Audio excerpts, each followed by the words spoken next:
और 1999 में गोलीबारी होती है, बमबारी होती है दोनों तरफ से। अपनी माँ को एक चेक साइन करके दिया था ब्लैंक, इन्होंने अपनी जान दे दी। उनकी बॉडी मिली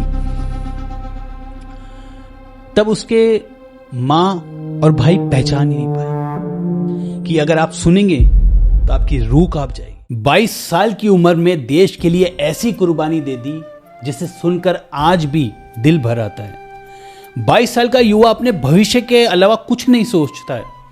उस उम्र में इन्होंने अपनी जान दे दी और पाकिस्तान आर्मी का इतना ज़्यादा टॉर्चर झेला ना कि अगर आप सुनेंगे तो आपकी रूह कांप जाएगी।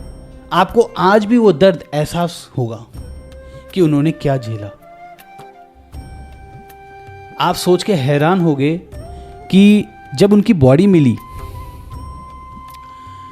तब उसके माँ और भाई पहचान ही नहीं पाए, जिनके साथ वो जिंदगी भर रहा। मैं स्टोरी स्टार्ट करता हूं शुरू से।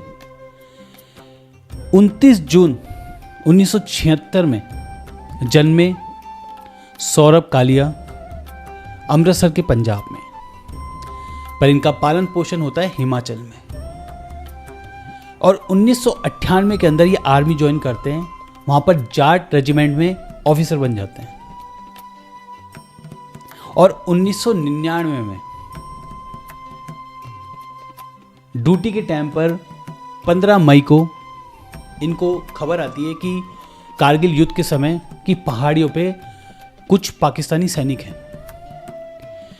ये अपने 5 सिपाही के साथ वहां पर पहुंच जाते हैं।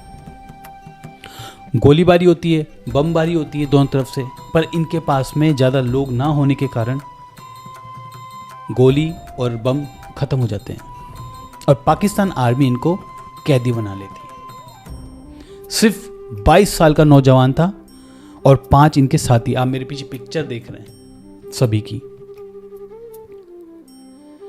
क्रूरता सिर्फ इन्हीं के साथ नहीं, उन 5 सैनिकों के साथ भी हुई। मोलाराम, भीकाराम, भंवरलाल, नरेश सिंह, अर्जुन, ये 5 सिपाही और थे सौरभ कालिया के साथ। इन सभी को पाकिस्तान आर्मी ने बंधक बना लिया और 22 दिन तक इस तरह टॉर्चर करा कि सुनकर आपके आंसू निकल जाएंगे और वो दर्द आज भी आप महसूस कर पाओगे।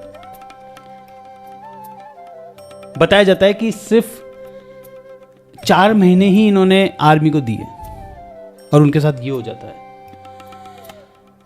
जाने से पहले उन्होंने कारगिल युद्ध में अपनी मां को एक चेक साइन करके दिया था ब्लैंक, कि मेरी पहली सैलरी आएगी ना तो निकाल लेना और उससे काम भी लेना। मतलब पहली सैलरी भी नहीं मिली थी। अब बात करते हैं उनके साथ हुआ क्या, क्यों आज भी ये स्टोरियां सुन के झंझोड़ जाती हैं अंदर से। ऐसा होता है, जब उनकी बॉडी आई भारत तो उनके मां और उनका भाई गया। उन 6 बॉडी के अंदर वो पहचान ही नहीं पाए कि मेरा भाई कौन सा है या मेरा बेटा कौन सा है, सौरभ कालिया कौन है, क्योंकि ये तगड़ा शरीर इतना सा करके दिया पाकिस्तान ने। तो उनकी पहचान पता है कैसे हुई? उनके भाई ने बोला मेरी और मेरे भाई की ये जो बोहें होती है, आईब्रो, वो मिलती है। तो इससे मेल खाकर उन्होंने अपने भाई की पहचान करी, क्योंकि बॉडी की हालत बहुत खराब थी। उनके कान के अंदर गरम रॉड करके उनके पर्दे को फाड़ दिया, उनकी आंख फोड़ दी, उनके दांत निकाल लिए, मुंह की हड्डियां तोड़ दी, पूरी बॉडी पर सिगरेट से जला रखा था और भी कई हड्डियां तोड़ रखी थी। ये मैं नहीं कह रहा हूं, गूगल पे आप जाओगे तो इनकी पोस्टमार्टम रिपोर्ट बता देगी आपको। सिर्फ 22 साल का नौजवान। हम जानते हैं क्योंकि पाकिस्तान आर्मी ने इतना क्यों उनको टॉर्चर करा। वो कुछ जानकारी तो चाहते थे कि ये लोग कुछ बताएं भारत के खिलाफ, जिसे हम आगे यूज कर पाए, पर इन सैनिकों ने अपना मुंह तक नहीं खोला। इतने खतरनाक टॉर्चर के बाद भी, इतने दर्द देने के बाद भी, और आर्मी 22 दिन तक, और पाकिस्तान आर्मी जब 22 दिन तक इनको तड़पाती रही और उनको पता लगा कि इनसे कुछ भी नहीं मिलेगा, तब उनको गोली मारकर भारत भेजा गया था। सौरभ कालिया के फादर करीबन 500 चिट्ठियां लिख चुके थे कि मेरे बेटे के साथ गलत हुआ है, ये मानव अधिकार के खिलाफ है चीजें करना। भाई किसी को मारना है तो सिंपल है, गोली से मार दो आप। इतना तकलीफ, इतना टॉर्चर, इतना दर्द, और जब ये सब चीजें उनके साथ हो रही थी, आंखें फोड़ना, कान में ये डालना, हड्डियां तोड़ना, तो आप क्या सोच रहे हो मर गए थे? नहीं, वो जिंदा थे। जब एक ऐसे पिन घुसता है ना तो पूरे घर में चीख गूंजती है।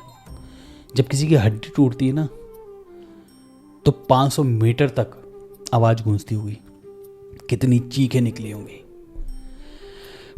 और ये एक घटना नहीं है पाकिस्तान आर्मी ने ऐसा करा हो, ऐसे कई बार हुआ है जहां पर सैनिकों को पकड़ा गया है, कई बार गर्दन काट के भारत भेजा गया है, बहुत बार हुआ है।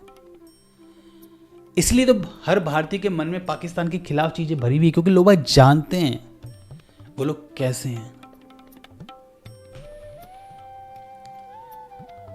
ऐसे सुपर हीरो, ऐसे वीर की स्टोरी अगर आपको अच्छी लगी है तो चैनल को सब्सक्राइब कर देना, वीडियो को लाइक कर देना और शेयर जरूर कर देना। ये वीर की कहानी हर युवा के तक पहुंचनी चाहिए, जिसमें 22 साल का युवा माँ बाप की सुनता नहीं है, अपने हिसाब से चलता है, अपनी दुनिया बनाना चाहता है, कुछ भी करना चाहता है। उस उम्र में सौरभ कालिया शहीद हो गए थे। तो मेरा नमन है ऐसे भारत के सैनिकों को। मिलते हैं नेक्स्ट वीडियो के अंदर, और जब तक के लिए सेफ रहें, सतर्क रहें। भारत माता की जय, वंदे मातरम, जय हिंद।